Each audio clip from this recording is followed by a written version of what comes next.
Hi everyone, और अब हम फाइनली स्टार्ट करने वाले हैं अपनी C++ प्रोग्रामिंग के साथ।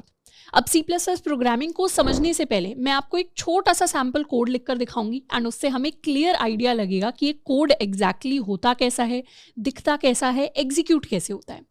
तो कोड लिखने के लिए सबसे पहले I am on Visual Studio Code. Visual Studio Code पर हम इस आइकन पर जा सकते हैं which is basically our explorer icon, या फिर हम चाहें तो ऊपर फाइल्स में जाके कोई भी फोल्डर है उसे ओपन कर सकते हैं या फिर एक नई फाइल को क्रिएट कर सकते हैं। बट मैं इस आइकन पर जाऊंगी एंड यहाँ पर ओपन फोल्डर पर मुझे क्लिक करना है। ओपन फोल्डर पर क्लिक करने के बाद हमारे पास ऑप्शंस आएंगे कि हम कौन से फोल्डर के अंदर अपनी फाइल को क्रिएट करना चाहते हैं। तो मैं अपने डेस्कटॉप के अंदर एक नया फोल्डर बनाने वाली हूँ जिसे मैं नाम दूंगी CPP कोड्स। मैंने अपने नए फोल्डर को क्रिएट कर लिया है एंड इस फोल्डर को अब मैं ओपन करने वाली हूँ। अगर आप विंडोज सिस्टम पर हैं या फिर आप लिनक्स सिस्टम पर हैं तो आप इसी तरीके से किसी भी फोल्डर को ओपन कर सकते हैं या एक नया फोल्डर क्रिएट करके उसे ओपन कर सकते हैं। अब इस फोल्डर के अंदर इस आइकन को यूज करके which is my new file icon, मैं एक नई फाइल बनाऊंगी जिसे मैं नाम दूंगी code.cpp। अब यहाँ पर ये जो कोड है, कोड बेसिकली मेरी फाइल का नाम है और .cpp इसकी एक्सटेंशन है। जितनी भी C++ फाइल्स हम क्रिएट करते हैं वो सारी .cpp से ही खत्म होंगी। अगर मैं जावा की फाइल बना रही होती तो मैं .java लिखती, अगर मैं HTML की फाइल बनाती तो मैं .html लिखती। तो इस तरीके से बहुत सारी एक्सटेंशंस होती हैं, हम CPP एक्सटेंशन को यूज़ करेंगे। इसको मैंने कर दिया एंटर और मेरे पास मेरी code.cpp यानी मेरी फर्स्ट C++ फाइल खुलकर आ गई है विजुअल स्टूडियो कोड के अंदर। इसे हम क्रॉस कर देते हैं एंड दोबारा से इस आइकन पर क्लिक करेंगे तो हमारा जो बार है वो हमारे लिए क्लोज हो जाएगा। अब code.cpp के अंदर मैं एक छोटा सा बेसिक सा C++ का कोड लिखने वाली हूँ। उस कोड का मतलब क्या है, वो कोड एग्जीक्यूट या रन कैसे होता है, उसकी हमें कोई टेंशन नहीं लेनी, क्योंकि फर्स्ट टाइम आप इस कोड को देखेंगे तो आपको बिल्कुल समझ में नहीं आएगा कि यहाँ पे क्या लिखा हुआ है। अब मैं जल्दी से अपने कोड को लिखने वाली हूँ iostream using namespace std int main and ये हो गया रिटर्न 0। तो ये बेसिकली मेरा एक छोटा सा सैम्पल C++ का कोड मैंने लिख दिया है जिसका काम है कि ये कुछ भी नहीं करता है, ये सिर्फ रन करेगा यानी एग्जीक्यूट करेगा, पर ये कुछ भी नहीं करेगा। अगर इस कोड के अंदर मुझे कुछ आउटपुट लेकर आना है तो यहाँ पर मैं लिख दूंगी cout अपना कॉलेज एंड इसे कर लेते हैं सेव। तो इतना सा कोड मैंने लिख दिया है। अभी इसका मतलब हमें बिल्कुल भी नहीं समझ में आ रहा होगा। मैं इस कोड को एक बार रन करने वाली हूँ एंड रन करके क्या होगा, इट्स रनिंग एंड फाइनली जो चीज़ मैंने यहाँ पर लिखी थी इन डबल कोट्स के अंदर अपना कॉलेज, वो मेरे पास स्क्रीन पर प्रिंट होकर आ गई। यहाँ पर कोड ने कितना टाइम लिया एग्जीक्यूट होने के लिए वो टाइम भी मुझे दिखाई दे रहा है। तो बेसिकली अपने पूरे कोर्स के अंदर जब हम C++ के कोड्स की बात कर रहे होंगे तो हम कुछ इसी तरीके की फाइल्स बना के ऐसा ही कुछ कोड लिख रहे होंगे, और जब हम बात कर रहे होंगे कि हमें इस कोड को रन करना है तो हम इसी तरीके से उसे रन करके अपना जो आउटपुट है उसे एक स्क्रीन के ऊपर प्रिंट करवाने की कोशिश कर रहे होंगे। ये जो आउटपुट है अभी आउटपुट स्क्रीन से आ रहा है, हम चाहें तो इसी सेम आउटपुट को अपने टर्मिनल से भी जनरेट कर सकते हैं। अब ये टर्मिनल क्या होता है उसके बारे में अभी थोड़ा देर में हम बात कर रहे होंगे। सबसे पहले इस कोड के ऊपर हम फोकस करने वाले हैं, इस कोड को समझने में हम फोकस करने वाले हैं। अब अपनी स्क्रीन के ऊपर जिस कोड को हमने लिखा इसे हम बॉयलर प्लेट कोड कहते हैं। बॉयलर प्लेट कोड होता है टेम्पलेट कोड, मतलब ये ऐसा कोड है जो आपको हर बार लिखना ही लिखना पड़ेगा, चाहे आप कोई भी प्रोग्राम लिख रहे हैं C++ के अंदर, जब भी हम डेटा स्ट्रक्चर्स एंड एल्गोरिथम्स को पढ़ रहे हैं। अब ये हमारा बॉयलर प्लेट कोड है। अब जब भी हम किसी भी कोड को समझेंगे, कोड को हमेशा हम ऊपर से नीचे की डायरेक्शन में समझ रहे होते हैं, और जब भी हम कोड खुद भी लिख रहे होंगे तो हमारा लॉजिक कैसे वर्क करता है, जैसे फ्लो चार्ट्स के अंदर हमने देखा हमारा लॉजिक हमेशा ऊपर से नीचे की तरफ वर्क करता है, यानी पहले ये लाइन एग्जीक्यूट होगी फिर ये लाइन एग्जीक्यूट होगी। तो इस तरीके से सीक्वेंशियली हम अपने कोड को एग्जीक्यूट करा रहे होते हैं। अब हमारे बॉयलर प्लेट कोड के अंदर बहुत सारे डिफरेंट पार्ट्स हैं। सबसे टॉप पे ये जो हमने #include iostream लिखा हुआ है इसे हम प्री प्रोसेसर डायरेक्टिव कहते हैं। प्री प्रोसेसर डायरेक्टिव्स का काम होता है कि ऑलरेडी किसी और ने C++ के अंदर कोई कोड लिखा होगा, उसे अगर हम अपने प्रोग्राम के अंदर यूज करना चाहते हैं तो हम उसे इंक्लूड कर सकते हैं। या फिर अगर आपने थोड़ा बहुत C++ ऑलरेडी पढ़ा हुआ है तो आपने मैक्रोज का नाम सुना होगा। मैक्रोज भी एक टाइप के प्री प्रोसेसर डायरेक्टिव्स होते हैं। अब प्री प्रोसेसर डायरेक्टिव्स डिटेल में क्या होते हैं उन्हें हम थोड़ी देर में समझने वाले हैं। सेकंड जो लाइन है उसमें हम कुछ नेम स्पेसेस की बात कर रहे हैं, उसे भी अभी हम डिटेल में समझने वाले हैं। और फिर फाइनली हमने अपना मेन फंक्शन लिखा है। फंक्शंस कुछ ब्लॉक ऑफ कोड होते हैं जो हमारे लिए कुछ काम करके देते हैं। अब फंक्शंस कोई छोटी चीज़ नहीं होती, फंक्शंस के ऊपर बाद में जाके हम एक पूरा डेडिकेटेड चैप्टर पढ़ेंगे। तो बिल्कुल भी ये एक्सपेक्ट नहीं करना कि हमें आज की क्लास में समझ में आ जाएगा फंक्शंस क्या होते हैं। आज की क्लास में तो हम अपनी C++ प्रोग्रामिंग की शुरुआत कर रहे होंगे। तो जब हम मेन की बात करते हैं, main is our main function and it is also the starting point of execution. Execution यानी हमारा कोड जब रन करता है, जब आउटपुट प्रोड्यूस करता है, तो वो पूरा जो प्रोसेस होता है उसकी शुरुआत कहाँ से होती है? उसकी शुरुआत होती है हमारे मेन फंक्शन के साथ। तो सारा का सारा लॉजिक जो हम एज अ प्रोग्रामर DSA करने के लिए लिखते हैं वो जनरली अपने मेन फंक्शन से हम लिखना शुरू करते हैं, और मेन फंक्शन के अंदर ही रिटर्न 0 जैसी हमें काफ़ी सारी चीज़ें दिख रही हैं। इसके साथ में एक और इंटरेस्टिंग चीज़ आपको दिख रही होगी बॉयलर प्लेट कोड में, which are these curly braces. Curly braces दिखाते हैं एक ब्लॉक ऑफ कोड को, यानी ये कर्ली ब्रेस दिखा रहा है कि मेन फंक्शन यहाँ से शुरू होता है और यहाँ पर ख़त्म होता है।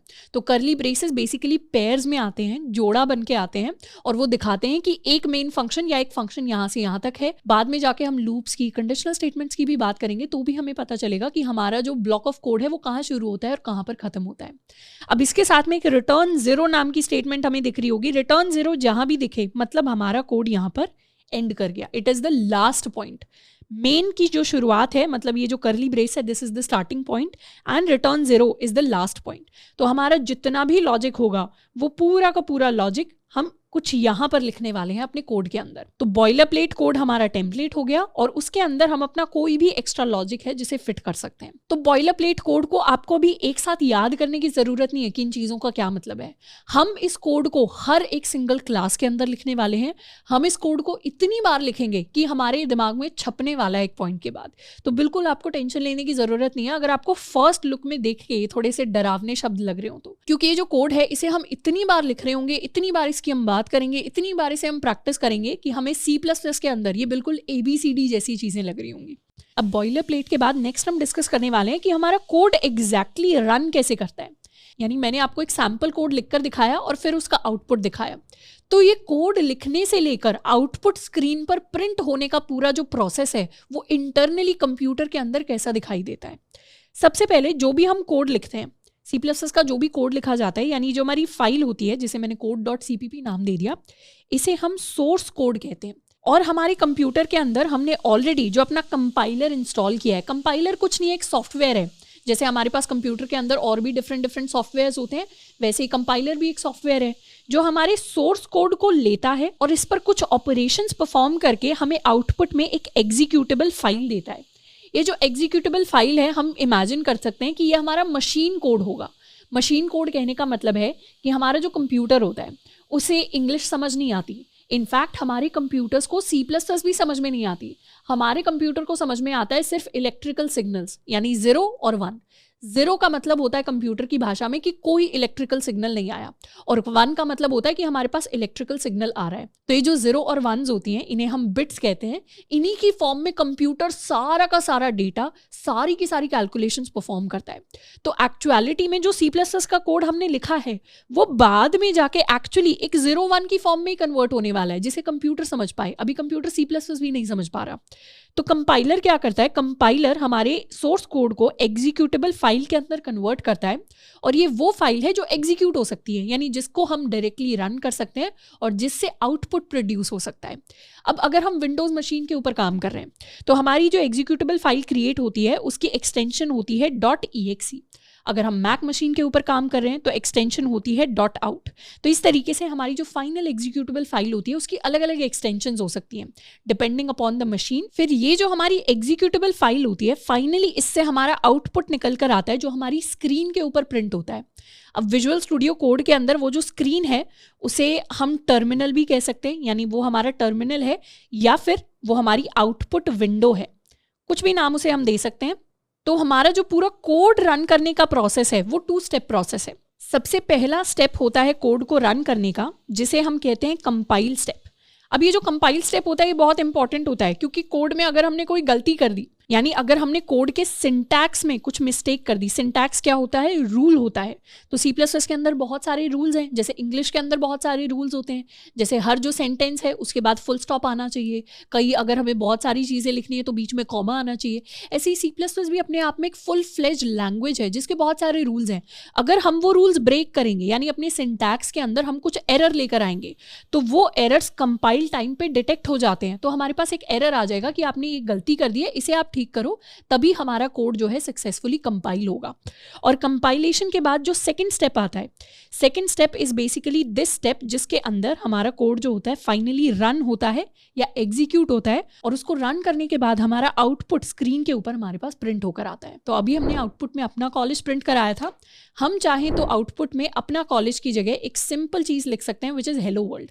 अब हेलो वर्ल्ड का क्या मतलब होता है, बेसिकली एक कन्वेंशन है कि कभी भी अगर हम कोई नई प्रोग्रामिंग लैंग्वेज सीखते हैं तो उसमें हम शुरुआत करते हैं हेलो वर्ल्ड के साथ। We can save it and we can run it from here. तो हमारा कोड रन कर गया, हमारे पास इस बार अपना कॉलेज की जगह हेलो वर्ल्ड हमारी स्क्रीन के ऊपर प्रिंट होकर आ गया। अब जब भी हम सी प्लस प्लस के कोड लिखेंगे उसमें सेमीकोलन्स हमें बार बार दिखेंगे। Semicolon is basically this symbol जो हमें बार बार दिखाई देता है। सेमीकोलन का मतलब होता है full stop in C plus plus. इसे हम स्टेटमेंट टर्मिनेटर भी कहते हैं। जैसे इंग्लिश के अंदर स्टेटमेंट टर्मिनेटर होता है फुल स्टॉप, जहां फुल स्टॉप लग गया वहां हमारा सेंटेंस कंप्लीट हो गया। हिंदी के अंदर पूर्ण विराम होता है, जहां वो पूर्ण विराम का डंडा लग गया वहां पर हमारा सेंटेंस खत्म हो गया। वैसे ही सी प्लस प्लस के अंदर जहां पर भी सेमीकोलन लग जाए वहां पे हमारी स्टेटमेंट खत्म हो जाती है।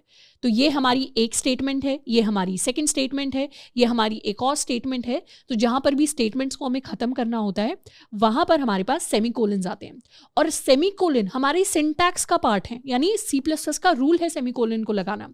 तो अगर इस सेमीकोलन को मैंने नहीं लगाया और उसके बाद मैंने कोड को सेव करके एग्जीक्यूट करने की कोशिश की, वैसे तो विजुअल स्टूडियो कोड हमें पहले ही एरर दिखा देगा। जैसे रिटर्न के नीचे ये एक लाइन दिखा रहा है रेड कलर की, एक्सपेक्टेड अ सेमीकोलन, वो एक्सपेक्टेड है, यानी विजुअल स्टूडियो कोड हमें पहले ही बता रहा है आपने कुछ गलती की है। पर अगर फिर भी मैं इस कोड को रन कर दूं तो मेरे पास एरर आ जाएगा रनिंग, एंड उसके बाद फाइनली एक एरर जनरेट हुआ। एरर कह रहा है कि code.cpp नाम की फाइल के अंदर लाइन नंबर 5 पर कैरेक्टर नंबर 24 में एक एरर जनरेट हुआ है कि एक्सपेक्टेड सेमीकोलन आफ्टर एक्सप्रेशन। ये जो एक्सप्रेशन आपने लिखा था इसके बाद एक सेमीकोलन आना चाहिए था, ये कंपाइलर हमें बता रहा है। तो कंपाइलर एरर्स के थ्रू हमें बता देता है कि आपके कोड में क्या गलत है और उसको आप जाके ठीक कर लो। इसीलिए कंपाइलेशन स्टेज भी बहुत ज़्यादा इंपॉर्टेंट होती है।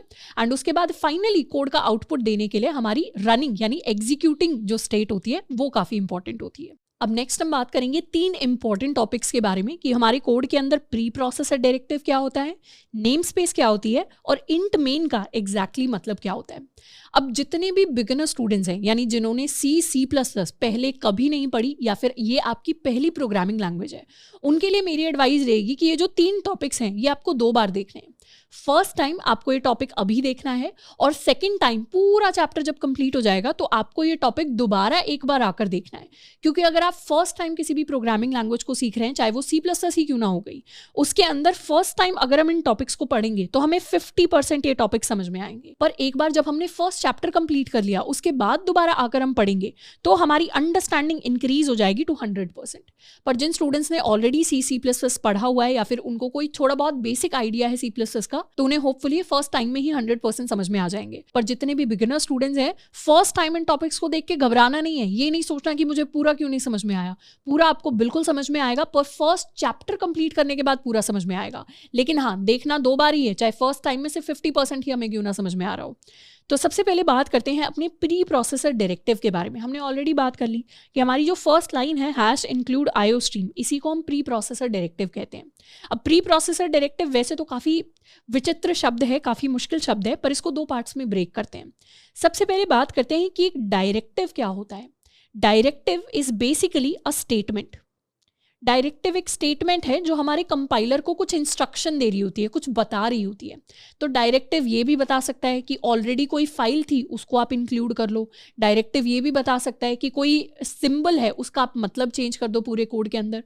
तो डायरेक्टिव कुछ भी इंस्ट्रक्शन हो सकती है। और सेकेंड टर्म है pre processor. Pre processor basically एक स्पेशल टाइप का डायरेक्टिव होता है जिसका काम होता है कंपाइलर को ऐसी कुछ इंस्ट्रक्शन देना जो उसे कंपाइलेशन से पहले करनी है। तो सिंपल शब्दों में सीखे तो प्री प्रोसेसर डायरेक्टिव का मतलब होता है कि कंपाइलर को हमारा कोड कुछ ऐसा काम बता रहा है, कुछ ऐसी इंस्ट्रक्शन दे रहा है जो उसे कंपाइलेशन से पहले कंप्लीट करना है। तो यहाँ पर प्री प्रोसेसर डायरेक्टिव क्या इंस्ट्रक्शन देने की कोशिश कर रहा है? यहाँ पर प्री प्रोसेसर डायरेक्टिव हमारे कंपाइलर को कह रहा है कि हैश इंक्लूड कर लो, मतलब जोड़ लो या लेकर आ जाओ फाइल जिसका नाम है iostream. Iostream C plus plus के अंदर एक हेडर फाइल होती है।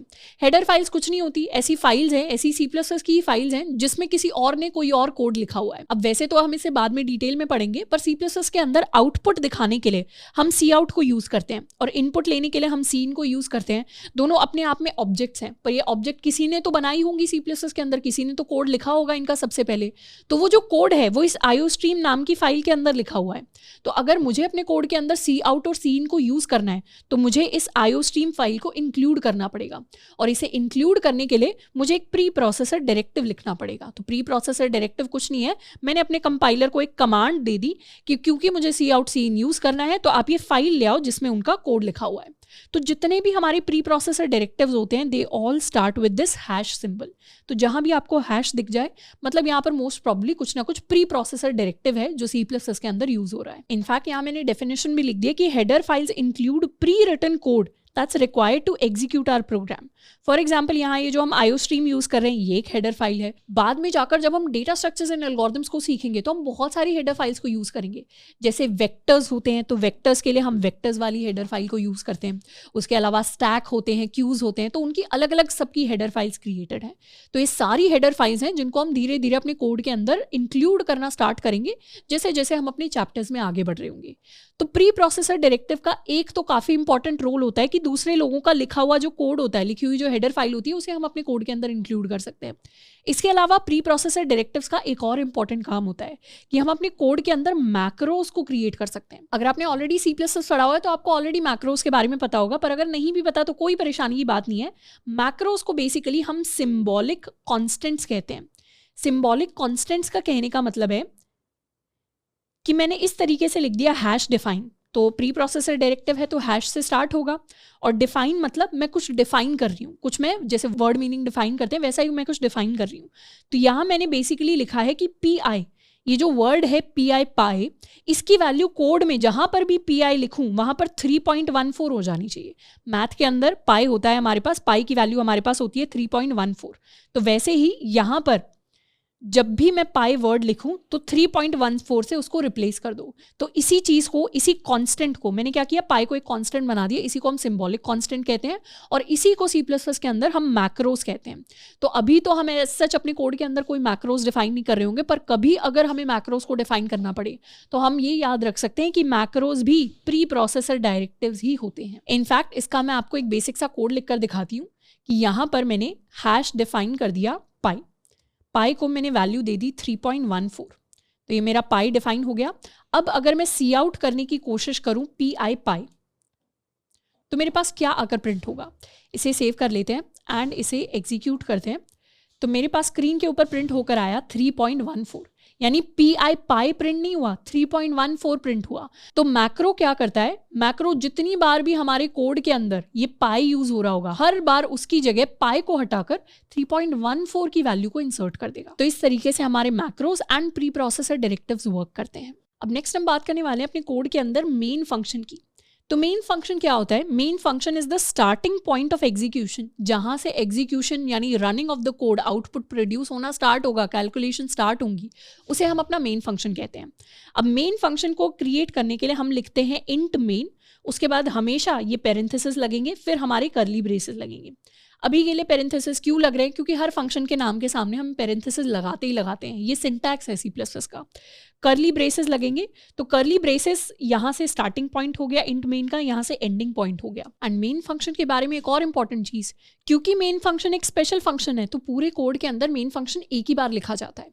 अब मेन इस फंक्शन का नाम है। फंक्शंस क्या होते हैं वो हम बाद में जाके डिटेल में समझेंगे, अभी के लिए हमें बस ये समझना है कि this is like a black box, एक ब्लॉक ऑफ कोड है, एक कलेक्शन है बहुत सारी इंस्ट्रक्शंस का जो एग्जीक्यूट होंगी, और मेन के सामने C++ में हम इंट लिखते हैं।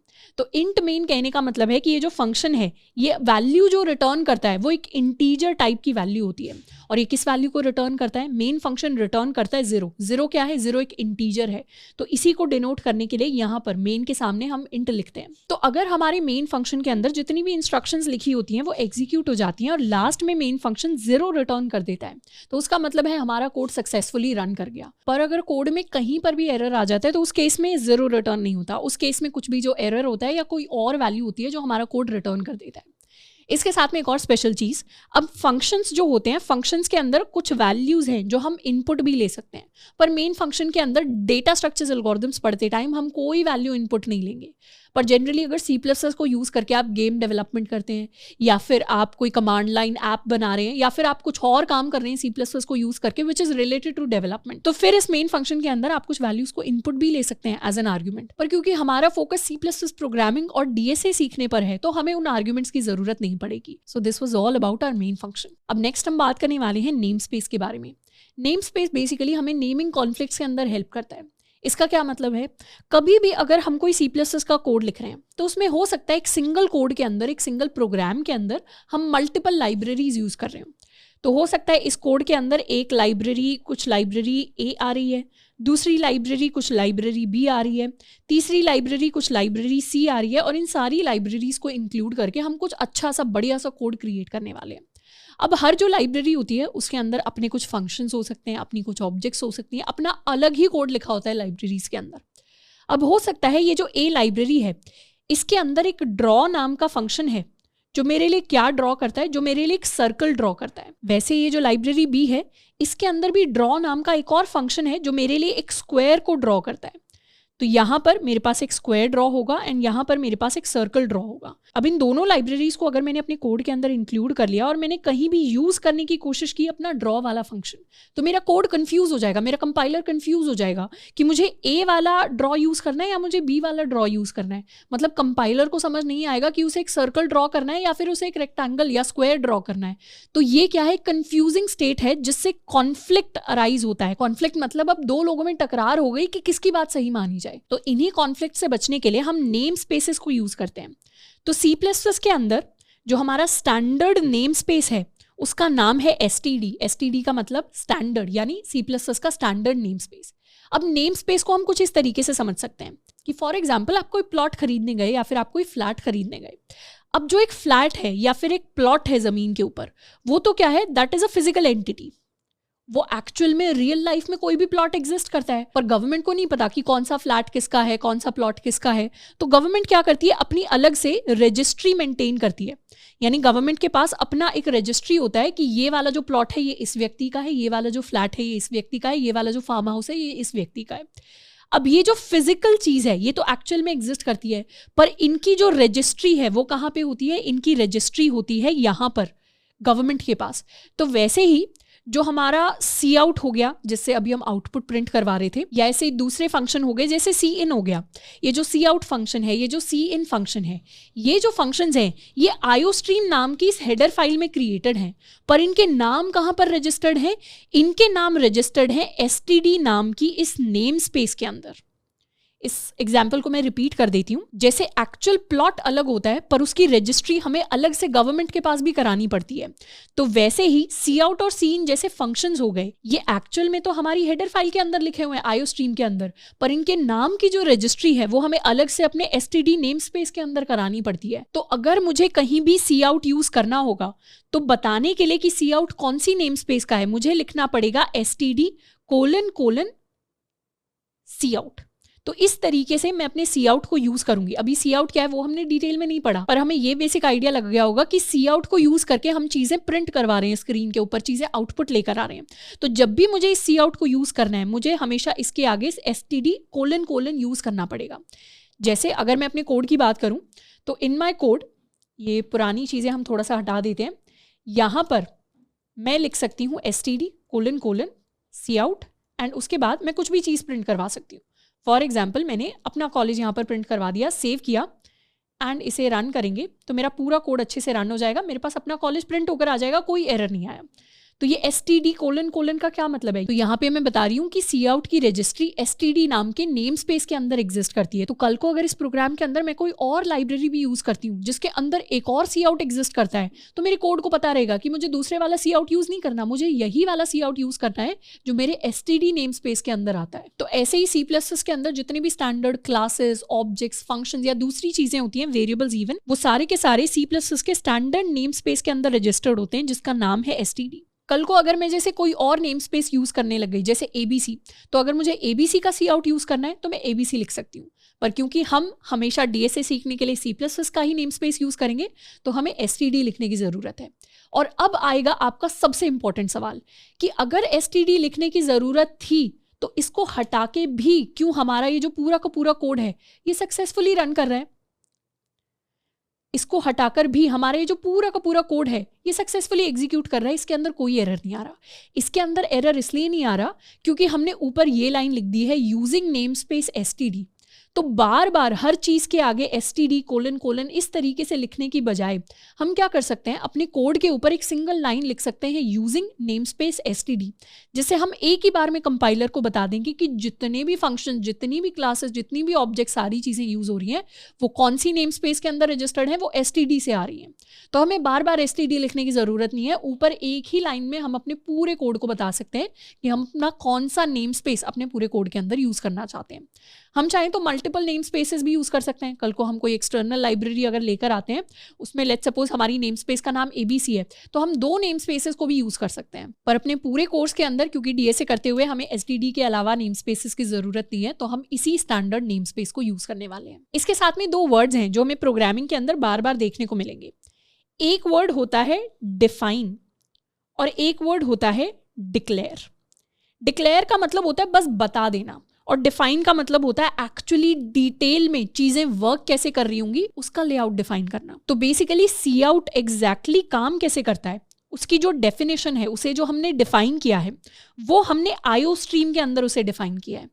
तो सी आउट की जो डेफिनेशन है या उसको डिफाइन करने का काम है वो हमारी हेडर फाइल के अंदर है, लेकिन सी आउट का जो डिक्लेरेशन है, डिक्लेरेशन मतलब बता देना कि सी आउट भी एग्जिस्ट करता है, वो कहाँ पर है, वो हमारे नेम स्पेस के अंदर है, यानी वो हमारी STD के अंदर है। इट्स बेसिकली लाइक कि प्लॉट फिजिकली कहाँ पे एग्जिस्ट करता है वो तो हो गई उसकी डेफिनेशन, पर उसकी रजिस्ट्री यानी उस प्लॉट के बारे में गवर्नमेंट को बताना वो उसकी डिक्लेरेशन होगी कि हमने डिक्लेयर कर दिया कि ये प्लॉट एग्जिस्ट करता है और ये हमारा है, या ये फ्लैट एग्जिस्ट करता है और ये हमारा है। तो ये 2 कीवर्ड्स हैं जो हमें बार बार प्रोग्रामिंग के अंदर देखने को मिलेंगे, तो हमें इन दोनों के बीच का डिफरेंस पता होना चाहिए। डिफाइन मतलब एक्चुअल चीज और डिक्लेयर मतलब बस उस चीज के बारे में बता देना। नेक्स्ट हम एक सिंपल सी एक्टिविटी करने वाले हैं जिसमें हम प्रिंट करेंगे अपने इस आउटपुट को यूजिंग सी आउट। तो इस आउटपुट के अंदर बेसिकली हमें 4 स्टार्स दिख रहे हैं, यानी 4 एस्टरिस्क दिख रहे हैं। इन एस्टरिस्क के बीच में कोई स्पेस नहीं है। पहले हमारा फर्स्ट स्टार प्रिंट हो जाएगा, फिर सेकंड स्टार प्रिंट हो जाएगा, फिर थर्ड स्टार प्रिंट हो जाएगा, फिर फोर्थ। तो हमें फर्स्ट लाइन पे 4 स्टार्स प्रिंट करवाने, सेकंड लाइन पे 3, थर्ड लाइन पे 2 एंड फोर्थ लाइन में एक सिंगल स्टार। तो इस चीज को हमें प्रिंट करवाना है यूजिंग सी आउट। तो अगर आपको सी आउट अच्छे से समझ में आ गया है तो यहाँ पर आप इस वीडियो को पॉज भी कर सकते हैं and you can try to solve it on your own, या फिर अगर आप मेरे साथ सॉल्व करना चाहते हैं तो सॉल्यूशन की शुरुआत करते हैं। तो बेसिकली मैं चाहूँ तो ये पूरा का पूरा पैटर्न एक सिंगल स्टेटमेंट से भी प्रिंट करवा सकती हूँ। इसे क्लियर कर लेते हैं। सिंगल स्टेटमेंट कहने का मतलब है कि यहाँ पर सबसे पहले मैंने लिख दिए 4 स्टार्स, उसके बाद मुझे चाहिए कि नेक्स्ट जो 3 स्टार्स हैं वो नेक्स्ट लाइन में आए। तो यहाँ हम इंसर्ट कर सकते हैं नेक्स्ट लाइन, उसके बाद 3 स्टार्स, फिर नेक्स्ट लाइन, फिर 2 स्टार्स, फिर next line and finally a single star and एक लास्ट में नेक्स्ट लाइन कैरेक्टर दे देते हैं। इतनी अगर हमने लाइन लिखी और इस कोड को एक बार कंपाइल करके रन करें तो हमारे पास वही सेम पैटर्न है वो प्रिंट होकर आ जाएगा। तो पैटर्न हमारे पास प्रिंट होकर आ गया एज इट इज। तो सिंगल सी आउट स्टेटमेंट से भी हम ये कर सकते हैं और हम चाहे तो मल्टीपल सी आउट स्टेटमेंट्स भी यूज कर सकते हैं। जैसे यहाँ पर मैं चाहूँ तो मैंने एक और सी आउट स्टेटमेंट यूज कर ली जिसमें हम इतना पार्ट प्रिंट करवा रहे हैं, this is going to be my third line, जिसके अंदर इतना पार्ट आ जाएगा and this is going to be the final last line. इसे भी सेव कर लेते हैं and let's try to okay. See, अगर स्टेटमेंट टर्मिनेटर मिस करते हैं, कोई भी गलती करते हैं, तो हमारे पास दोबारा से इसी तरीके के एरर्स है जो हमारा कंपाइलर जनरेट करेगा। तो लेट्स सेव इट एंड दोबारा से हम इसे कंपाइल कर लेंगे ./a.out। तो इस तरीके से हमारा आउटपुट हमारे पास प्रिंट होकर आ जाएगा। नेक्स्ट हम बात करने वाले काफ़ी इंपॉर्टेंट टॉपिक के बारे में जिन्हें हम कहते हैं प्रोग्रामिंग के अंदर वेरिएबल्स। अब वेरिएबल्स क्या होते हैं? वेरिएबल्स ऐसी चीज़ है जो आपने मैथ के अंदर ऑलरेडी पढ़ी होगी। मैथ के अंदर फॉर एग्जाम्पल हमें एक रेक्टेंगल दिया जाता है जिसकी एक साइड है ए के इक्वल और दूसरी साइड है बी के इक्वल, और मुझे अगर इस रेक्टेंगल का पेरीमीटर कैलकुलेट करना है तो हमारे पास फॉर्मूला होता था 2 × a+b। और ऐसे ही अगर मुझे एरिया कैलकुलेट करना होता है किसी भी रेक्टेंगल का तो मैथ के अंदर हम लिखते थे a × b, तो ये हमारा एरिया हो जाता था। अब ये जो हमने फॉर्मूला लिखा इसमें क्या हमें फ़र्क पड़ता है कि a की क्या वैल्यू है या b की क्या वैल्यू है? a के अंदर हो सकता है कि a की वैल्यू आज की डेट में 10 हो, b की वैल्यू आज की डेट में 5 हो। ऐसे ही कल को हो सकता है a की वैल्यू अपडेट होके 20 हो जाए और b की वैल्यू अपडेट होके 15 हो जाए। तो a और b ऐसी चीज़ें हैं जिनकी वैल्यू चेंज कर सकती है, पर उन वैल्यूज़ को हमने एक नाम दे दिया a और दूसरा नाम दे दिया b। तो इसी a और b को हम प्रोग्रामिंग की भाषा में या मैथ की भाषा में भी वेरिएबल्स कहते हैं। वेरिएबल्स यानी वेरिएबल का इंग्लिश के अंदर मतलब होता है जो चीज़ चेंज हो सकती है। तो वेरिएबल ऐसी चीज़ होती है जिसके अंदर की वैल्यू आप चेंज कर सकते हो, बस उसको आपने नाम ये दे दिया है। यानी उसको हम कह ए रहे हैं, उसके अंदर वैल्यू 10 भी हो सकती है, 20 भी हो सकती है, 50 भी हो सकती है। तो ऐसे ही प्रोग्रामिंग के अंदर भी हम अपने वेरिएबल्स को क्रिएट कर सकते हैं। वेरिएबल कुछ नहीं है, वेरिएबल को हम ऐसे इमेजिन कर सकते हैं कि बेसिकली हमारा एक बॉक्स है, यानी हमारा एक कंटेनर है। जैसे हमारे घर के किचन में बहुत सारे कंटेनर्स होते हैं, किसी में नमक रखा होता है, किसी में चीनी रखी होती है, वैसे एक कंटेनर है जिसमें हम कोई वैल्यू लिख देंगे। ये वैल्यू कुछ भी हो सकती है, दिस वैल्यू कैन बी 10, और इस कंटेनर को मैंने एक नाम दे दिया, इस कंटेनर को मैंने नाम दे दिया ए। तो ये ए क्या है? ये मेरे वेरिएबल का नाम हो जाएगा। तो ये जो हमारा पेरीमीटर वाला फॉर्मूला था इसके अंदर ए और बी हमारे वेरिएबल्स हो जाएंगे, और ये जो 2 है इसे हम प्रोग्रामिंग के अंदर लिटरल कहते हैं। लिटरल वो वैल्यूज होती है जिनका मतलब लिटरली वही होता है। जैसे 2 का मतलब हमेशा 2 ही रहेगा, 2 का मतलब 5 नहीं हो जाएगा, 2 का मतलब 20 नहीं हो जाएगा। वैसे ही अगर मैंने लेट्स सपोज एक कैरेक्टर लिख दिया ए, तो ए कैरेक्टर का मतलब ए कैरेक्टर ही होगा। ए कैरेक्टर का मतलब कल को चेंज होके ऐसा नहीं है ई हो जाएगा। वेरिएबल्स अपनी वैल्यू चेंज कर सकते हैं, इस ए और बी की वैल्यू अलग हो सकती है, पर इस 2 की वैल्यू तो हमेशा 2 ही रहेगी ना, 5 की वैल्यू तो हमेशा 5 ही रहेगी। तो ये डिफरेंस होता है वेरिएबल्स एंड लिटरल्स के बीच में। अब एक और इम्पॉर्टेंट चीज़, हमारे प्रोग्रामिंग के अंदर C++ के अंदर जितने भी वेरिएबल्स के नेम होते हैं, जैसे वेरिएबल का नाम अगर मैंने ए रख दिया, वेरिएबल का नाम अगर मैंने बी रख दिया, सी रख दिया, कुछ और नाम रख दिया, जो भी हमारे वेरिएबल के नेम्स होते हैं, इन नेम्स को बेसिकली हम आइडेंटिफायर्स कहते हैं। तो वेरिएबल नेम क्या होता है? वेरिएबल नेम एक आइडेंटिफायर भी होता है। आइडेंटिफायर बेसिकली कहते हैं कि किसी चीज़ को आइडेंटिफाई करने का तरीका है। यानी इसे हम ऐसे समझ सकते हैं कि चाहे अपने C++ कोड के अंदर मैं एक वेरिएबल क्रिएट करूं, हो सकता है नेक्स्ट आने वाले चैप्टर्स के अंदर मैं एक फंक्शन क्रिएट करूं, हो सकता है जब हम ऑब्जेक्ट ओरिएंटेड प्रोग्रामिंग पढ़ें C++ के अंदर तो हम ऑब्जेक्ट्स को क्रिएट करें, हम क्लासेस को क्रिएट करें, हम बहुत सारी चीज़ें क्रिएट कर सकते हैं। अभी हम सिंपली वेरिएबल्स को क्रिएट करने वाले हैं क्योंकि हम शुरुआत कर रहे हैं प्रोग्रामिंग की, पर कल को हम बहुत सारी चीज़ें क्रिएट करेंगे और हर चीज़ को अपना एक अलग नाम चाहिए। जैसे मेन एक फंक्शन है, उस फंक्शन का नाम क्या है? उस फंक्शन का नाम मेन है। तो ऐसे ही हर फंक्शन के अलग अलग नाम होते हैं, हर ऑब्जेक्ट का अलग नाम होता है, हर वेरिएबल का अलग नाम होता है, हर क्लास का अलग नाम होता है। तो ये जितने भी नाम होते हैं चीज़ों के, इन सब नामों को हम आइडेंटिफायर्स की कैटेगरी में डालते हैं। हम इन सबको आइडेंटिफायर्स बोलते हैं क्योंकि नाम का क्या काम होता है? नाम का काम होता है किसी भी व्यक्ति को, किसी भी चीज़ को आइडेंटिफाई करना, कि अगर मैंने पेंसिल बोला तो मैं पेंसिल की ही बात कर रही हूँ, या फिर अगर मैंने माउस बोला तो मैं माउस की ही बात कर रही हूँ। तो वैसे ही प्रोग्रामिंग के अंदर आइडेंटिफायर का मतलब बेसिकली होता है कि हम किसी चीज़ को नाम दे रहे हैं। तो ऐसे ही वेरिएबल के नेम्स भी क्या होते हैं? वेरिएबल के नेम्स भी आइडेंटिफायर्स होते हैं। और यहाँ पे मैं आपको एक बहुत प्रो टिप दूंगी प्रोग्रामिंग के अंदर। प्रो टिप ये है कि जब भी हम कोई कोड लिख रहे हो, हमेशा अपने जो वेरिएबल्स नेम है यानी अपने जो आइडेंटिफायर के नाम है वो हमें मीनिंगफुल रखने हैं। मीनिंगफुल यानी वेरिएबल को देख के ही समझ में आ जाए कि इसके अंदर क्या वैल्यू स्टोर होगी। जैसे x हो गया, y हो गया, a हो गया, b हो गया, c हो गया। जनरली मैथ के अंदर हम ऐसे ही नाम दे देते हैं अपने सारे वेरिएबल्स को, पर प्रोग्रामिंग के अंदर हमें मीनिंगफुल नाम देने हैं। अगर मैं किसी व्यक्ति की एज स्टोर करा रही हूँ, क्योंकि कोड के अंदर हमें डेटा स्टोर कराना पड़ता है और डेटा को ही स्टोर कराने के लिए हम अपने वेरिएबल्स को यूज़ करते हैं। तो अगर मैं किसी इंसान की एज स्टोर करा रही हूँ तो मैं उस वेरिएबल को एज नाम दे दूंगी। मैं किसी का नाम स्टोर करा रही हूँ तो मैं उसे नेम नाम दे दूंगी। मैं किसी की CGPA स्टोर करा रही हूँ तो मैं उसे CGPA नाम दे दूंगी। वेरिएबल के नाम को ही पढ़ के समझ में आ जाना चाहिए कि इस वेरिएबल के अंदर क्या वैल्यू लिखी हुई है। ये ऐसी प्रो टिप है जो आप खुद कोड कर रहे हैं तो आपको हेल्प करेगी अपना कोड खुद समझने में, अगर आप 2 महीने बाद अपने कोड को दोबारा देख रहे हैं। और सेकंड केस, आपको इंटरव्यूज के अंदर बहुत ज़्यादा हेल्प करेगी, क्योंकि अगर आपके वेरिएबल के नाम मीनिंगफुल हैं तो वो आपके इंटरव्यूअर को पहले ही इंप्रेस कर देगा कि ठीक है, इस व्यक्ति को प्रोग्रामिंग आती है, इसे समझ में आता है कि मेरा कोड अगर मैं किसी कंपनी के अंदर जा रहा हूँ तो अकेला मुझे नहीं समझना, वो कंपनी के 10 और लोगों को समझना है। क्योंकि कल को हो सकता है मेरा कोई जूनियर आए जो उस कोड को समझने की कोशिश कर रहा हो, तो कोड ऐसे लिखा होना चाहिए कि उसका मतलब बहुत अच्छे से क्लियरली समझ में आ रहा हो, तो वो एक अच्छे प्रोग्रामर की निशानी होती है। तो ये इंटरव्यू टिप हमेशा याद रखनी है। अब ये तो हमने ओवरव्यू की बात कर ली कि वेरिएबल्स होते कैसे हैं। अब बात करते हैं वेरिएबल्स मेमोरी के अंदर कैसे एग्जिस्ट करते हैं। अब मुझे समझ में आ गया कि वेरिएबल का काम है किसी भी डेटा को स्टोर कराना, पर वो डेटा कहाँ पे जाके स्टोर हो रहा है? वो डेटा कंप्यूटर की मेमोरी के अंदर जाके स्टोर होता है। और स्पेसिफिकली बात करूं तो वो कंप्यूटर की रैम के अंदर जाके स्टोर होता है। रैम बचपन में हमने पढ़ा था, रैंडम एक्सेस मेमोरी होती है जो वॉलेटाइल होती है, यानी एक बार आपने कंप्यूटर को बंद कर दिया तो रैम के अंदर सारा डेटा गायब हो जाएगा। इसीलिए अपने कोड के अंदर जितनी भी वेरिएबल्स को हम क्रिएट करेंगे, अगर हमने कोड को बंद कर दिया तो हमारे वो वेरिएबल्स भी मेमोरी से गायब हो जाएंगे। वो हमेशा के लिए नहीं रहते, पर दोबारा से कोड को रीरन अगर हम करेंगे, री एग्जीक्यूट करेंगे, तो दोबारा से वो रैम के अंदर आ जाएंगे। अब वेरिएबल्स कैसे काम करते हैं? हम कंप्यूटर की जो मेमोरी है उसे लैंड की तरह एज्यूम कर सकते हैं कि कंप्यूटर की मेमोरी क्या है, बहुत सारी लैंड है, और लैंड के ऊपर क्या है, बहुत सारे प्लॉट्स हैं। ये मेरा पहला प्लॉट हो गया है, मेरा दूसरा प्लॉट हो गया है, मेरा थर्ड प्लॉट हो गया है, मेरा फोर्थ प्लॉट हो गया, और हर प्लॉट का अलग साइज है।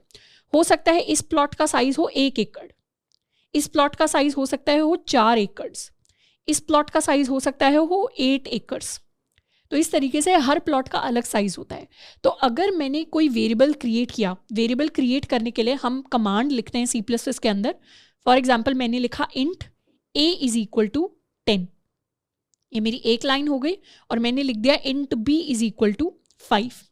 यहाँ पे मैंने अपने वेरिएबल 1 को क्रिएट किया, यहाँ पे मैंने अपने वेरिएबल 2 को क्रिएट किया।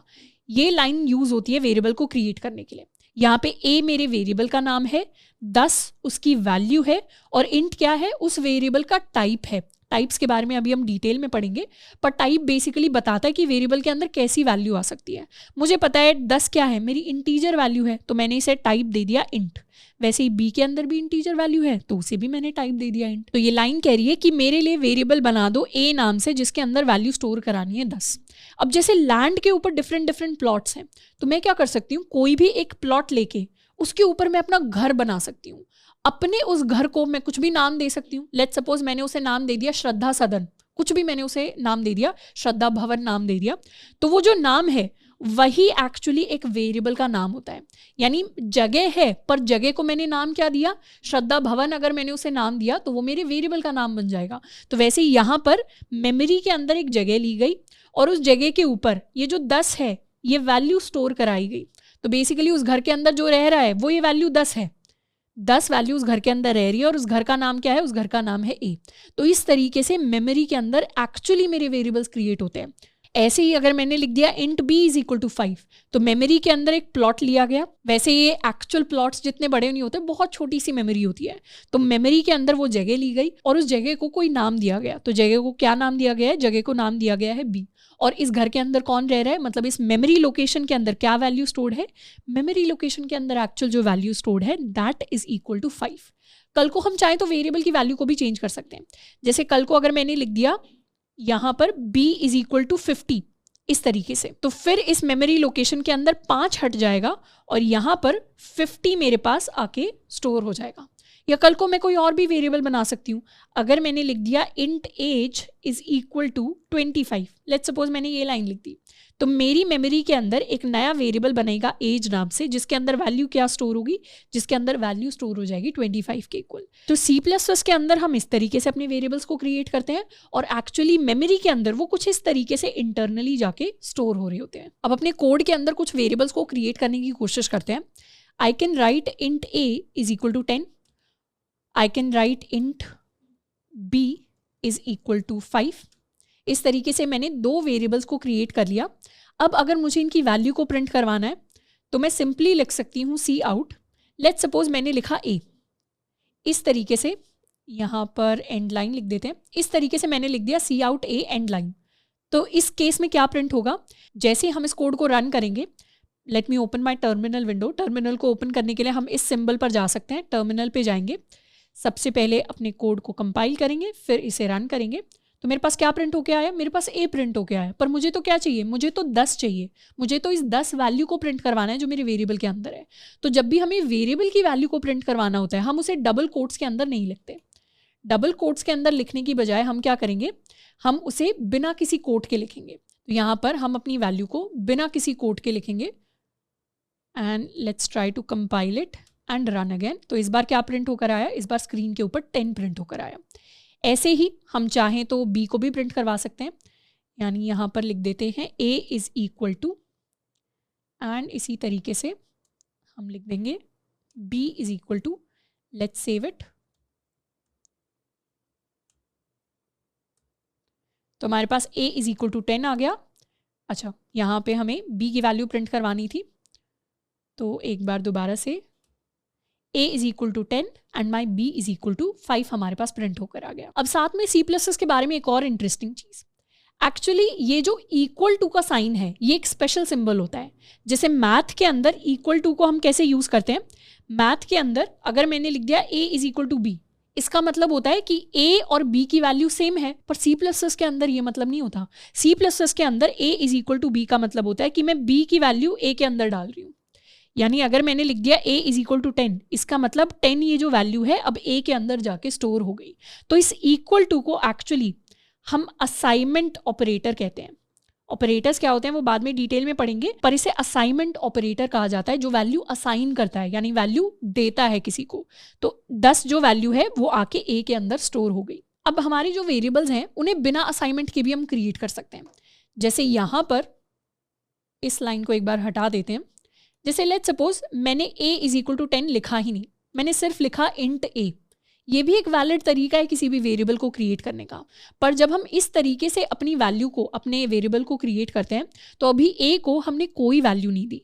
इसका मतलब C++ के अंदर अभी a के अंदर 0 नहीं स्टोर होता, a के अंदर एक गार्बेज वैल्यू स्टोर होती है। मतलब रैंडम कुछ भी नंबर्स a के अंदर स्टोर हो जाएंगे और कोई प्रेडिक्ट नहीं कर सकता कि वो नंबर क्या होगा। वो नंबर कुछ भी हो सकता है, वो हो सकता है आपके सिस्टम में वो नंबर कुछ और प्रिंट हो और मेरे सिस्टम में वो नंबर कुछ और प्रिंट हो।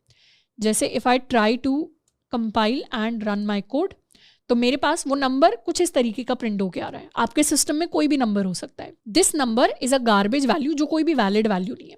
पर हो सकता है कल को जाके मैं a को कोई वैल्यू अच्छी सी असाइन कर दूं, जैसे मैंने a को 10 वैल्यू असाइन कर दी, तो फिर कल को a की वैल्यू चेंज हो जाएगी। तो इसे सेव कर देते हैं and let's compile it and run it. तो इस बार a की वैल्यू आ गई 10। तो अगर हम सिंपली कोई भी वेरिएबल क्रिएट कर देते हैं अपने कोड के अंदर, पर उसे कोई वैल्यू असाइन नहीं करते, तो बाय डिफॉल्ट C++ के अंदर उस वेरिएबल के अंदर एक गार्बेज वैल्यू आके स्टोर होती है। नेक्स्ट हम बात करने वाले हैं कुछ नेमिंग कन्वेंशंस के बारे में। नेमिंग कन्वेंशंस का बेसिकली मतलब है अपने वेरिएबल्स का हम नामकरण करने की कोशिश कर रहे हैं। जैसे घर में कोई भी बच्चा होता है, जब भी उसका नया नाम डिसाइड करना होता है, तो पंडित जी कुछ रूल्स बताते हैं कि नाम र से ही शुरू होना चाहिए, नाम स से ही शुरू होना चाहिए।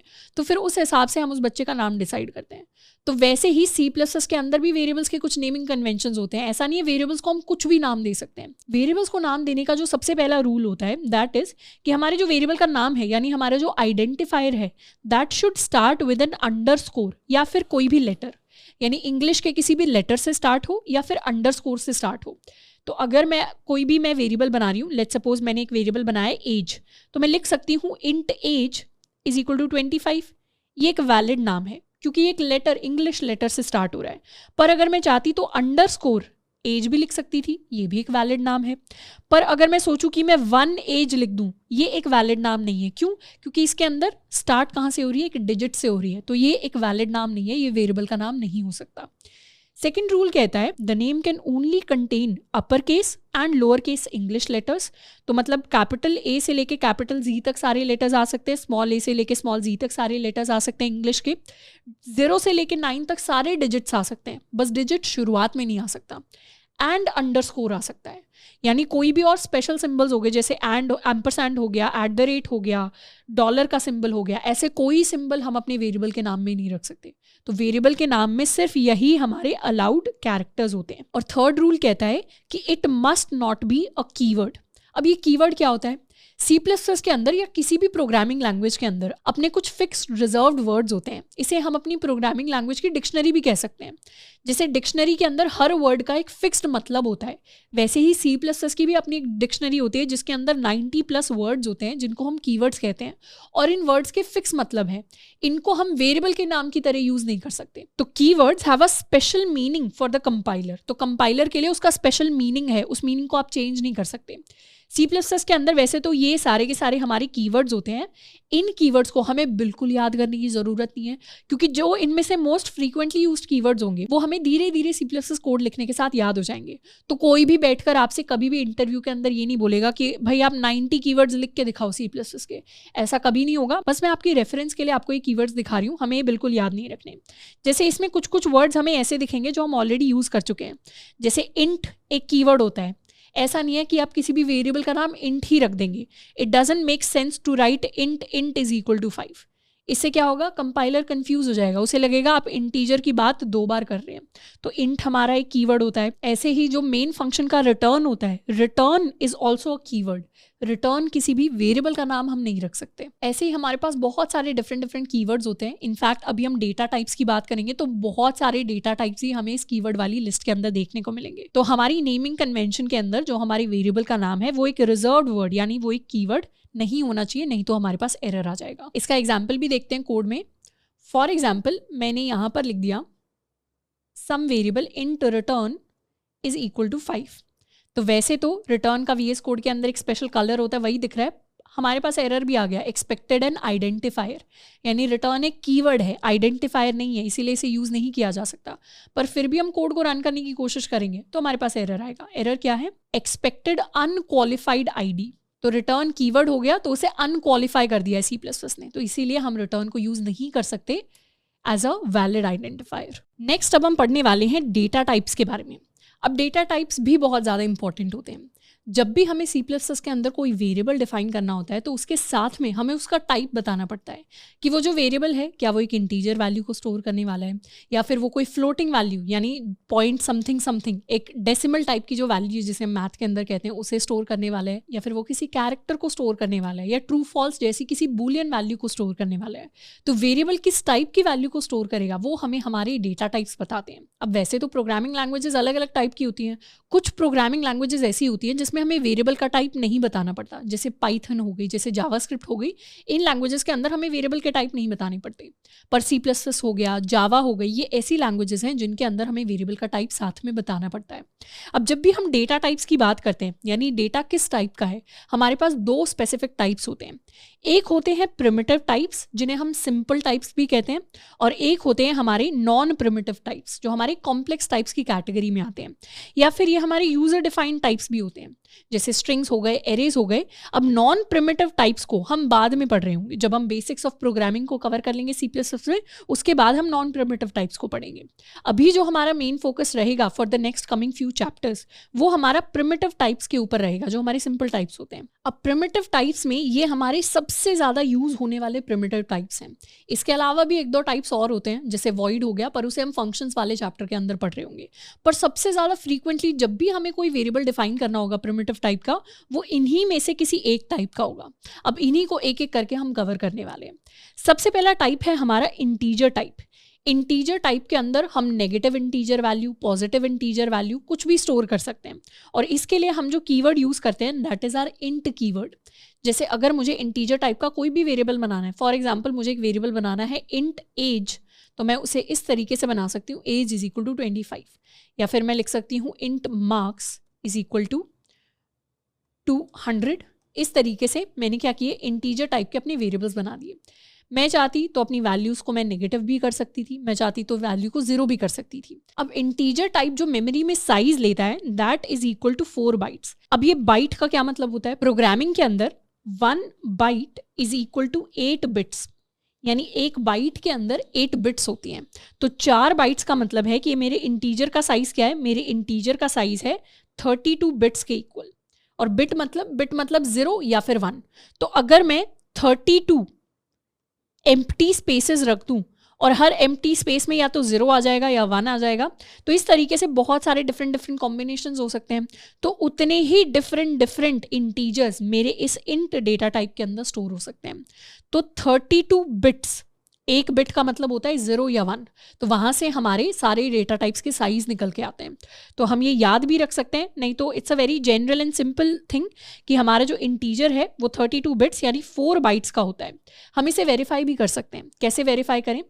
अगर हमें किसी भी डेटा टाइप का साइज प्रिंट करवाना है तो मैं सिंपली प्रिंट करवा सकती हूँ C out size of int is equal to, and यहाँ पर हमारे पास बेसिकली एक फंक्शन होता है, we call it the size of function. तो साइज ऑफ के अंदर हम अपना इंट लिख सकते हैं एंड फिर हम प्रिंट करवा सकते हैं कि हमारे इंटीजर का क्या साइज है। Let's open our terminal, compile and run. तो हमारे पास प्रिंट होके आया size of int is equal to 4। तो ये जो 4 है this is actually equal to 4 bytes. Second data type जो हमारे पास होता है दैट इज कैरेक्टर। कैरेक्टर्स के अंदर हम सिंगल वैल्यूज़ वाली यानी एक सिंगल कैरेक्टर को स्टोर करा सकते हैं। जैसे अगर मुझे सिंपल ए स्टोर कराना है, मुझे ऐसे कैपिटल बी स्टोर कराना है, या फिर अगर मुझे कोई सिंबल जैसे @ हो गया या डॉलर हो गया, इस तरीके का कोई भी सिंबल अगर मुझे स्टोर कराना है तो हम उसे कैरेक्टर टाइप के अंदर यानी कैर के अंदर स्टोर कराएंगे। और अपने जो कैरेक्टर्स हैं उन्हें स्टोर कराने के लिए हम सिंगल कोट का यूज़ करते हैं, डबल कोट्स का यूज़ नहीं करते, हमेशा सिंगल कोट्स का यूज़ करते हैं। जैसे मैं अपने लिए कोई भी कैरेक्टर क्रिएट कर सकती हूँ।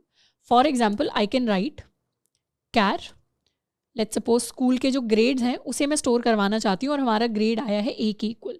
तो इस तरीके से हम अपना एक कैर डेटा टाइप का वेरिएबल बना सकते हैं ग्रेड, जिसके अंदर वैल्यू मैंने स्टोर कराई है सिंगल ए। और जैसे हमने इंटीजर का साइज प्रिंट करवाया था वैसे ही हम कैरेक्टर का भी साइज प्रिंट करवा सकते हैं।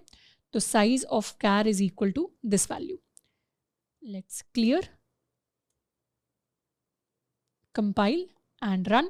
तो इस बार साइज ऑफ कैर हमारे पास आया इक्वल टू 1 बाइट, यानी जो हमारा कैरेक्टर होता है उसके अंदर सिर्फ 8 बिट्स हैं, कुछ इस तरीके से 8 बिट्स, यानी ये 8 zeros एंड 1s का कॉम्बिनेशन है जो हमारे सारे पॉसिबल कैरेक्टर्स को स्टोर कर सकता है।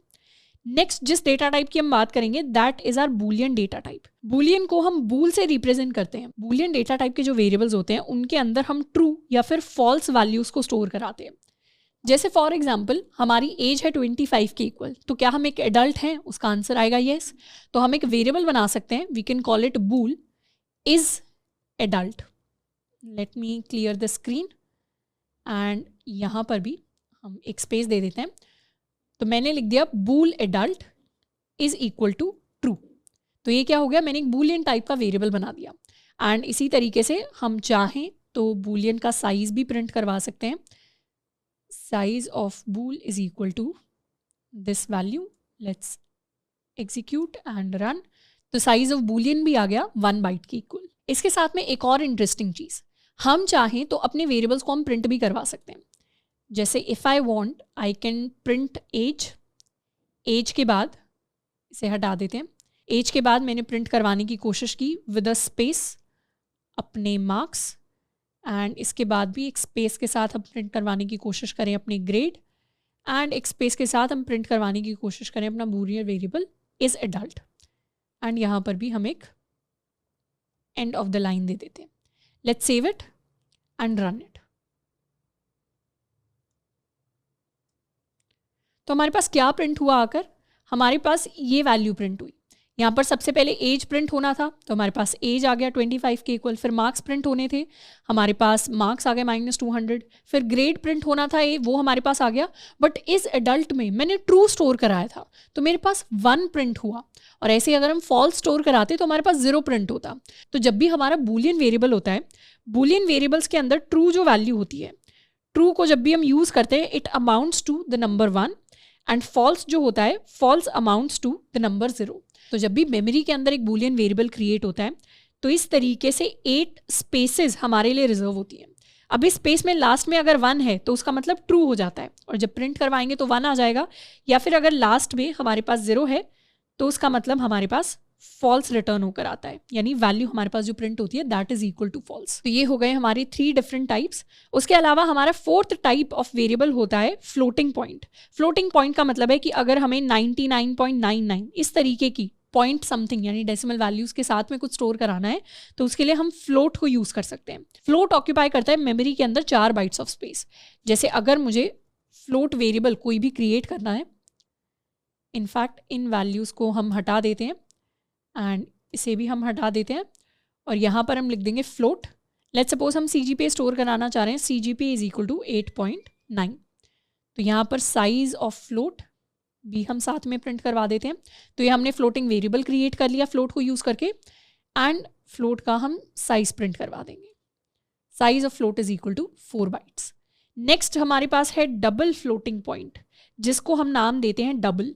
तो फ्लोट के अंदर एक लिमिट होती है कि किस लिमिट तक, किस प्रिसिजन के साथ, प्रिसिजन कहने का मतलब है कि पॉइंट के बाद कितने आप टोटल नंबर्स हैं उन्हें प्रिंट करवा सकते हैं या उन्हें मेमोरी के अंदर स्टोर करा सकते हैं।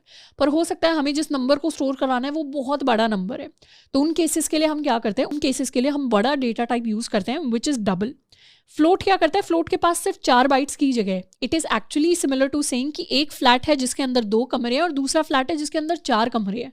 तो ये वाले फ्लैट के अंदर 4 कमरे हैं और उसके ऊपर भी एक और फ्लैट है जिसके अंदर 8 कमरे हैं। तो 8 कमरे वाले में जगह ज़्यादा है तो उसमें ज़्यादा लोग रह सकते हैं। वैसे ही 8 बाइट्स जगह ज़्यादा है तो उसके अंदर ज़्यादा डेटा हमारे पास स्टोर हो सकता है।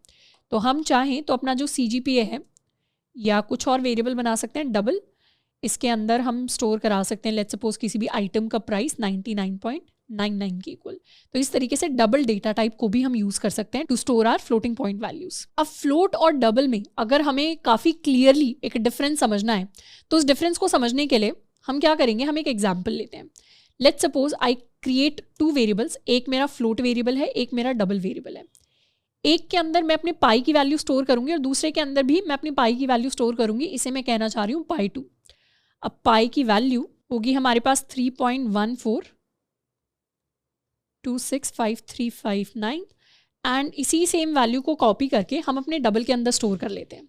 अब फ्लोट का जो प्रिसिजन होता है, फ्लोट का प्रिसिजन होता है 7 नंबर्स तक, यानी फ्लोट 7 नंबर तक सही वैल्यू प्रिंट करवा देगा। और डबल का प्रिसिजन ऑलमोस्ट डबल होता है विच इज़ 15 नंबर्स तक। तो फ्लोट अगर 7 नंबर तक स्टोर कर पाएगा यानी 1 2 3 4 5 6 7, तो डबल क्या कर पाएगा, डबल 15 नंबर्स तक स्टोर कर पाएगा। अब मैं क्या करूंगी, अब मैं दोनों को प्रिंट करवाने वाली हूँ।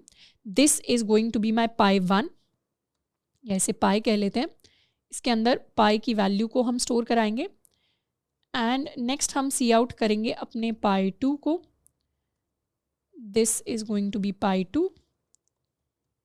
अब हमारे जो सी आउट की डिफ़ॉल्ट प्रिसिजन होती है यानी पॉइंट के बाद, डेसिमल के बाद कितने नंबर्स प्रिंट करवा सकता है, दैट इज़ 5, यानी ये डेसिमल के बाद 5 ही नंबर्स प्रिंट करवा सकता है।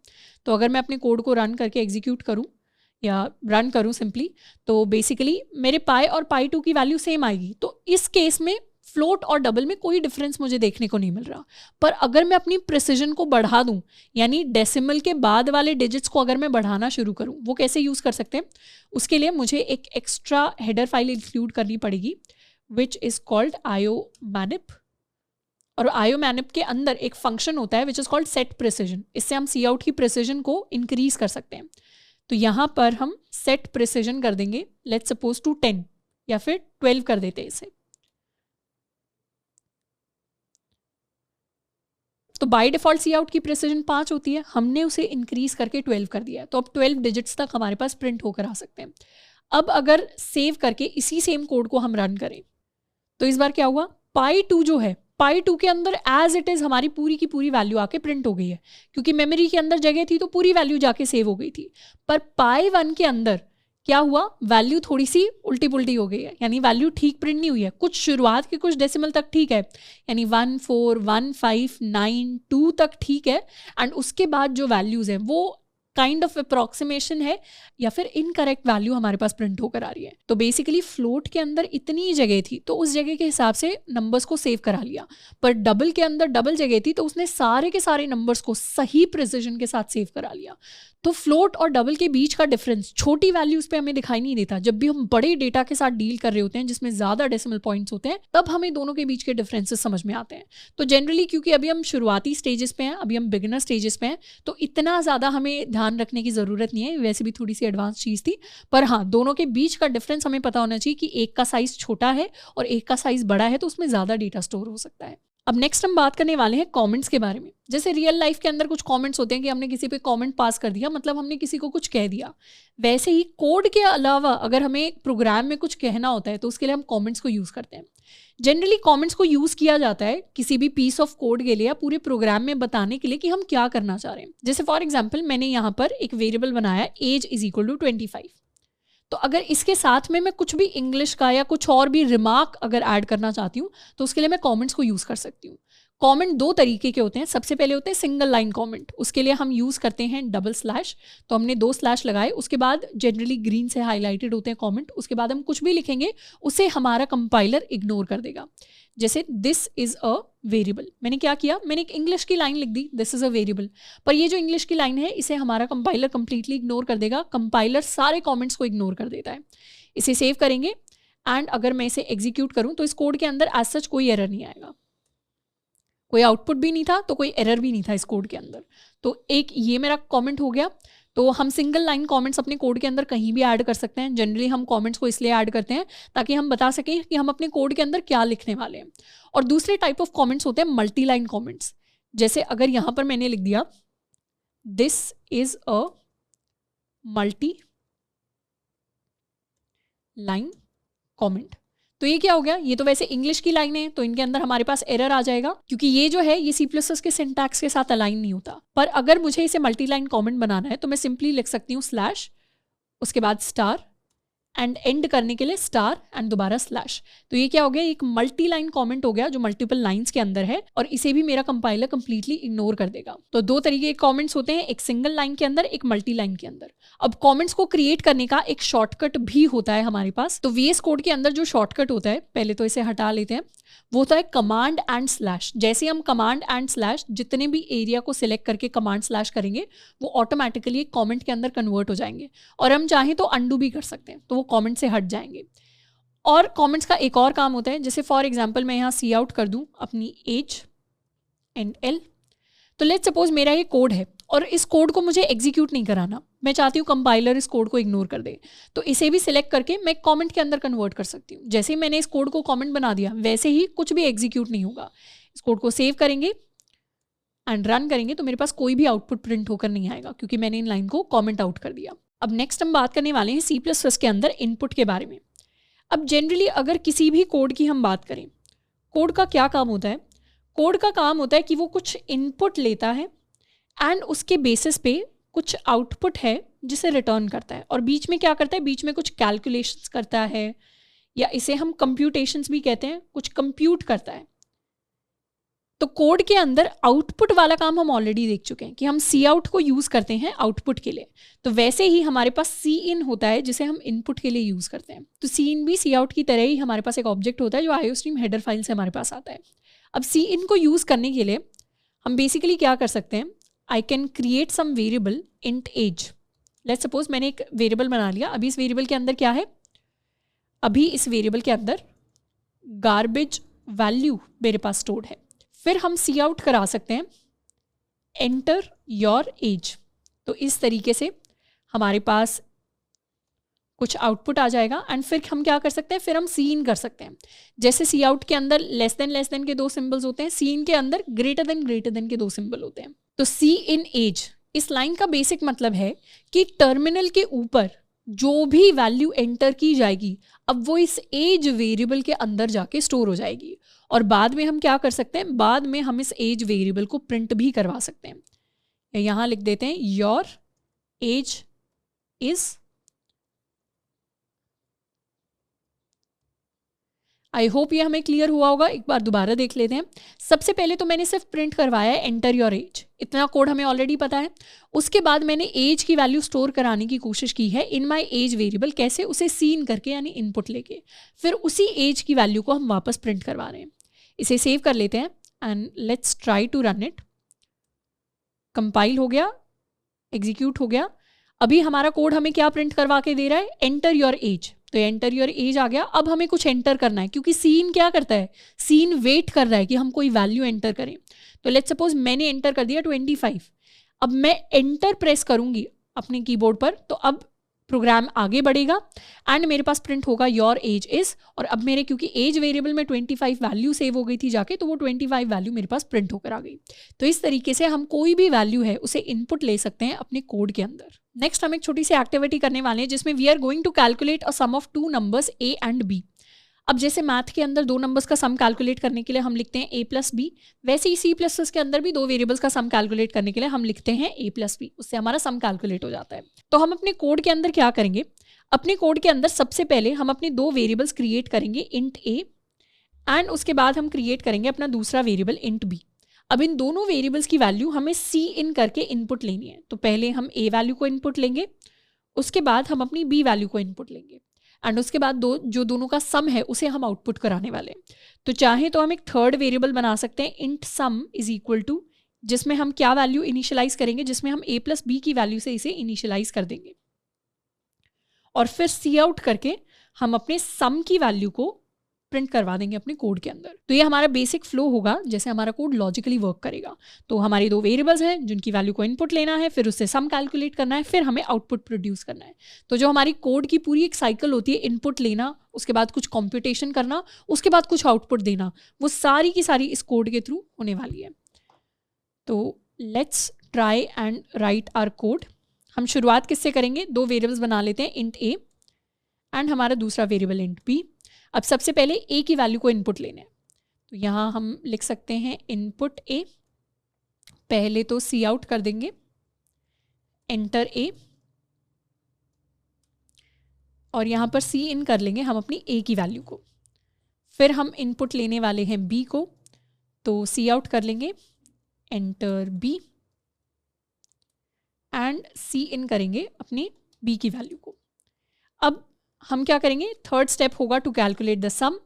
तो एक वेरिएबल बना लेते हैं int sum is equal to a plus b and cout कर देंगे हम sum is equal to end line. तो इस तरीके से हमारा कोड पूरा कंप्लीट हो गया। इसे थोड़ा सा छोटा कर लेते हैं। So this is basically our entire program, जिसमें हमने पहले a को एंटर कराया, फिर b को एंटर कराया, फिर हमने अपना सम कैलकुलेट करके प्रिंट करवा दिया। इसे सेव कर लेते हैं and let's try to run it. पहले हमें a को एंटर करना है, तो लेट्स सपोज a में मैंने एंटर किया 10, फिर b को एंटर करना है, b में एंटर किया 5 एंड फाइनली सम हमारे पास आ गया 15 के इक्वल। जैसे हमने सम कैलकुलेट किया है ऐसे ही हम प्रोडक्ट भी कैलकुलेट कर सकते थे। तो यहाँ पे अपने वेरिएबल का नाम या इनफैक्ट नई वैल्यू कैलकुलेट कर लेते हैं, product is equal to a multiplied by b, और यहाँ सम के साथ या इनफैक्ट सी आउट कर लेते हैं, int product is equal to prod. Let's save it and let's run. तो इस बार नंबर ले लेते हैं, a की वैल्यू है 2, b की वैल्यू है 5, तो सम इनका आ गया 7 के इक्वल, प्रोडक्ट आ गया 10 के इक्वल। तो जैसे हमने सम एंड प्रोडक्ट कैलकुलेट किया है ऐसे ही हम डिफरेंस भी कैलकुलेट कर सकते हैं, यानी a माइनस बी। डिफरेंस मैं आपको होमवर्क प्रॉब्लम की तरह दे रही हूँ, कुछ नहीं करना, बस यहीं पर अपने इस लेक्चर को पॉज करना है और यहाँ पर सिर्फ प्लस की जगह एक माइनस का साइन लगाते हुए एक नया वेरिएबल क्रिएट करना है और उस डिफरेंस को हमें प्रिंट करवाने की कोशिश करनी है। It's going to be very very very easy. Next हम एक और क्वेश्चन करेंगे जिसमें we are going to print the average marks, यानी हमें क्या करना है, हमें 3 सब्जेक्ट्स के मार्क्स इनपुट लेने हैं। एक सब्जेक्ट हमारा हो सकता है लेट्स सपोज साइंस, एक हो सकता है हमारा इंग्लिश एंड एक हो सकता है हमारा मैथ। 3 सब्जेक्ट्स हैं, 3 सब्जेक्ट्स के मार्क्स हमें इनपुट लेने हैं और फिर इन तीनों सब्जेक्ट्स के मार्क्स का हमें एवरेज देना है। अब 3 वैल्यूज़ का एवरेज क्या होता है, 3 वैल्यूज़ का एवरेज होता है value 1 plus value 2 plus value 3, सारी वैल्यूज डिवाइडेड बाय 3। और C++ के अंदर डिवाइड का जो सिंबल होता है that is equal to this slash. Slash जो होता है वो नंबर्स को डिवाइड करने के लिए यूज होता है C++ के अंदर, और मल्टीप्लाई करने के लिए हम अपने एस्टेरिस्क यानी स्टार वाले सिंबल को यूज करते हैं। तो इस तरीके से हम 3 नंबर्स का यानी 3 वैल्यूज का एवरेज कैलकुलेट कर सकते हैं और उसे प्रिंट करवा सकते हैं। तो इसके लिए सबसे पहले क्या करेंगे, सबसे पहले अपने 3 वेरिएबल्स डिफाइन कर लेंगे। Let's define our 3 variables. सबसे पहले होंगे मेरे इंग्लिश के मार्क्स, दूसरे होंगे लेट्स सपोज साइंस के मार्क्स एंड इसी तरीके से मैथ के मार्क्स। अब यहाँ पे सी आउट कर लेते हैं, एंटर इंग्लिश मार्क्स, सी इन कर लेंगे अपने इंग्लिश के मार्क्स इसी को कॉपी कर लेते हैं, यहाँ पे हम अपने साइंस के मार्क्स एंटर करा लेंगे एंड यहाँ पर हम अपने मैथ के मार्क्स एंटर कराएंगे। जब तीनों सब्जेक्ट्स के मार्क्स हमारे पास आ जाएंगे, उसके बाद हम एक और इंट वैल्यू ले लेंगे जिसे हम कहेंगे average. Average is going to be bracket के अंदर, इंग्लिश के मार्क्स के अंदर हम अपने साइंस के मार्क्स ऐड कर देंगे, मैथ के ऐड कर देंगे और फिर जो पूरा सम आएगा उसे डिवाइड कर देंगे हम 3 के साथ। तो ये हमारे एवरेज मार्क्स आ गए और फाइनली हम प्रिंट करवा देंगे अपने एवरेज मार्क्स को। Average marks equals average with and line. तो ये हमारा पूरा का पूरा कोड है जो हमारे पास कंप्लीट होकर आ गया। This is our entire program, जिसके अंदर 3 सब्जेक्ट्स के मार्क्स हमारे पास आ जाएंगे। अब एक और इंटरेस्टिंग चीज़ मैं यहाँ पर बता देती हूँ related to the divide in C++। C++ के अंदर जब हम इंटीजर वैल्यू को इंटीजर वैल्यू से डिवाइड करते हैं तो आंसर भी हमेशा इंटीजर ही आता है। इसका क्या मतलब है? इसका ये मतलब है कि अगर हम 5 को 2 से डिवाइड करेंगे तो मैथ में तो आंसर 2.5 आता है, पर यहाँ पर आंसर 2.5 नहीं आएगा, यहाँ पे आंसर 2 ही आएगा। यानी पहले 2.5 कैलकुलेट होगा और फिर जो पॉइंट के बाद वाली पूरी वैल्यू है वो कट हो जाएगी और सिर्फ शुरू वाला इंटीजर रह जाएगा। अगर आंसर 2.999 भी होता तो भी आंसर में हमेशा हमारे पास 2 ही प्रिंट होके आता। तो इसे एक बार एग्जीक्यूट करके देखते हैं। फॉर एग्जाम्पल यहाँ पर मैंने अपने कोड को कंपाइल करके रन किया। लेट्स सपोज इंग्लिश के मार्क्स है 95, हमारे साइंस के मार्क्स हो गए 98 एंड मैथ के मार्क्स हो गए 96 के इक्वल। तो आंसर क्या आया? एवरेज मार्क्स आ गए 96, पर आंसर होना चाहिए था 96.33। वो जो 0.33 था वो यहाँ से डिडक्ट हो गया। तो वो अगर हमें चीज़ चाहिए तो हम क्या कर सकते हैं, हम ये जो सारे मार्क्स हैं इन्हें शुरुआत से ही हम फ्लोट टाइप का बना सकते हैं, क्योंकि हम ऑलरेडी डेसिमल वैल्यूज़ के साथ डील कर रहे हैं। तो यहाँ पे जो हमारा एवरेज होगा ये भी फ्लोट टाइप का हो जाएगा। तो अब इसे दोबारा अगर हम रन करेंगे, इंग्लिश के मार्क्स दोबारा से 95, साइंस में 98, मैथ में 96। तो इस बार क्या आया? एवरेज मार्क्स में हमारे पास correct value I with are decimal digits 96.3333। तो इस तरीके से अगर हमें प्रिसिजन के साथ अपना रिजल्ट चाहिए होता है तो हमें सही डेटा टाइप को यूज़ करना होता है अपनी कैलकुलेशंस करते हुए।